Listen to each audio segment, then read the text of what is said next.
થોડા દિવસો પહેલા મજૂરી કરતી વખતે એક મોટું બેલું મારા પર પડ્યું. મારા આ પગનો ઘાવ તો તમે જોઈ પણ નહીં શકો.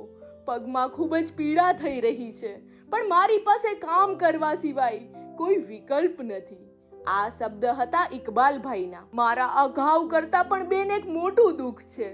ક્યારેક હું તો ભૂખ્યો સૂઈ જાઉં, પણ મારી માં એ ભૂખી સૂવે એ હું જોઈ નથી શકતો.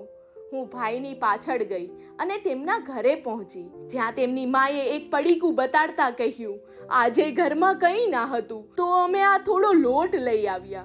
મેં કહ્યું, ભાઈ આપની હિંમતની તો શું વાત કરવી. ત્યારે તેમણે કહ્યું કે બેન, આ હિંમત પણ ઉપરવાળો જ આપે છે. વાતો કરતી વેળાએ પણ તેમના પગના દુખાવાને તે ભૂલી નતા શકતા. તેમનો અવાજ તૂટી ગયો. આંખોમાં આવેલા આંસુઓને રોકવાની ઘણી કોશિશ કરી, પણ આખરે એ વહેવા લાગ્યા. જ્યારે તેમણે કહ્યું કે હું તો કામ કરવા તૈયાર છું, પણ આ ઈજાગ્રસ્ત પગને લીધે કોઈ કામ પણ મળતું નથી. હું રાશન કીટ સાથે પરત ફરી ત્યારે ઇકબાલભાઈ કરતા પણ તેમની માના કલેજાને વધારે ઠંડક મળી. તેમણે હાથ મિલાવી આશીર્વાદ આપતા કહ્યું, તમારું નામ હંમેશા મારી દુઆઓમાં રહેશે.